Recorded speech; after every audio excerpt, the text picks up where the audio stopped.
Greg Abbott walked into the Texas state capitol thinking he was untouchable.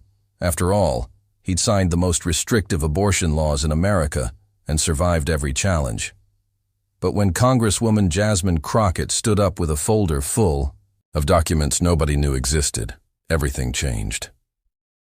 What happened in the next 30 seconds left the Texas governor completely speechless and exposed a truth that could destroy his political legacy forever. The packed hearing room fell silent. As Crockett opened that folder, Abbott's confident smirk vanished. His hands gripped the podium. Because what she pulled out wasn't just evidence, it was proof that would leave him with only one choice: apologize or face political destruction.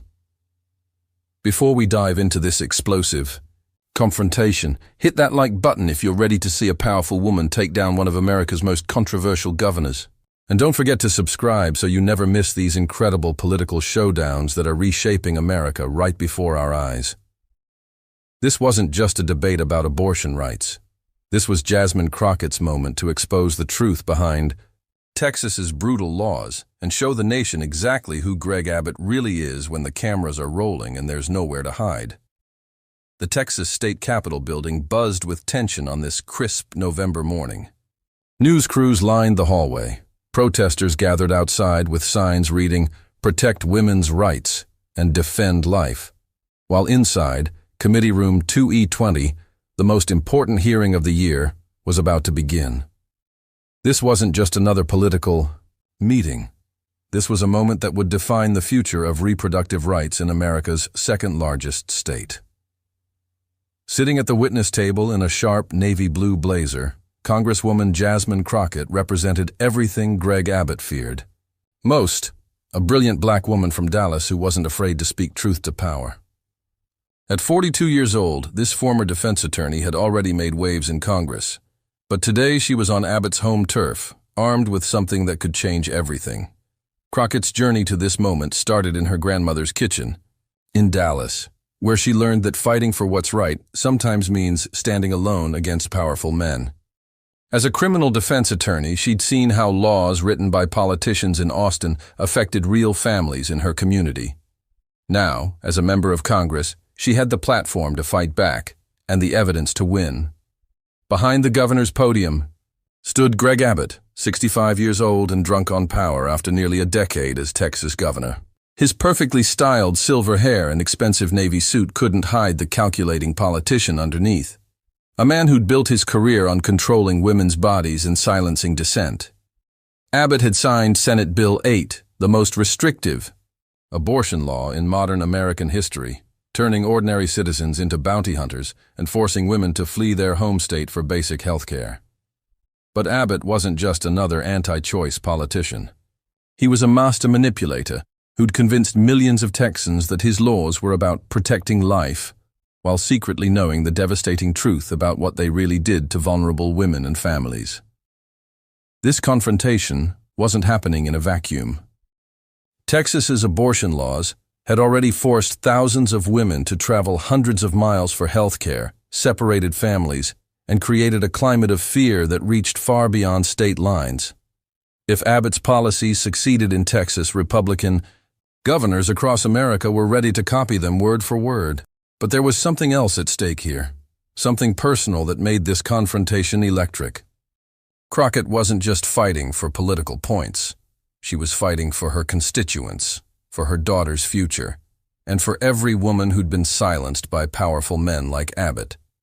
The room was packed with reporters, activists, and politicians who sensed that history was about to be made. Abbott's supporters filled the front rows, confident their governor would easily dismiss this radical congresswoman from Dallas. Crockett's allies clustered in the back, hoping their champion could deliver the knockout punch Abbott deserved. As the committee chairman called the hearing to order, nobody knew that Crockett had spent 3 sleepless nights preparing for this moment, armed with documents that would expose Abbott's lies and leave him with nowhere to hide. Governor Abbott approached the microphone with the swagger of a man who'd never lost a political fight in Texas. His opening statement was a masterclass in political theater. carefully crafted sound bites designed to play well on conservative media while avoiding the brutal reality of his policies. "The state of Texas is proud to lead the nation in protecting innocent life," Abbott began, his voice echoing through the packed committee room. "Our laws reflect the values of millions of Texans who believe every child deserves a chance at life.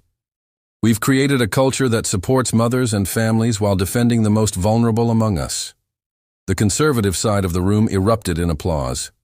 Abbott's supporters beamed as he rattled off statistics about adoption services and maternal support programs, numbers that sounded impressive until you looked closer at the fine print.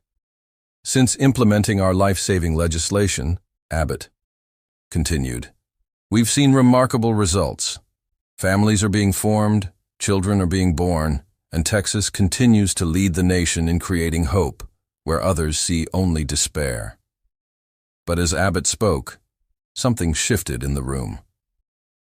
Crockett sat quietly at the witness table, occasionally jotting notes, her expression growing more serious with each misleading statistic.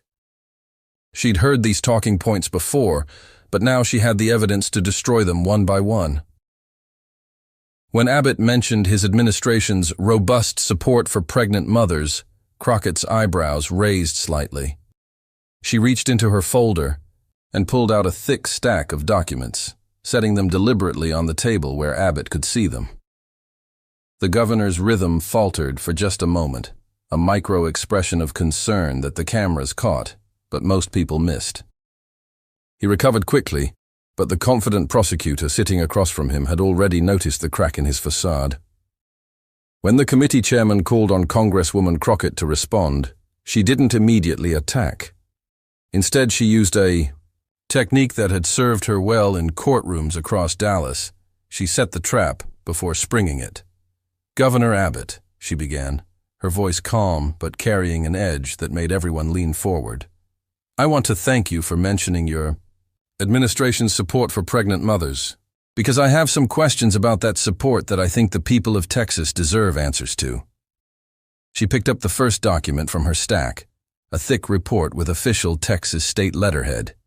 "You mentioned robust support programs. Can you tell us about the maternal mortality rate in Texas since your abortion restrictions went into effect?" Abbott's prepared answer rolled off his tongue.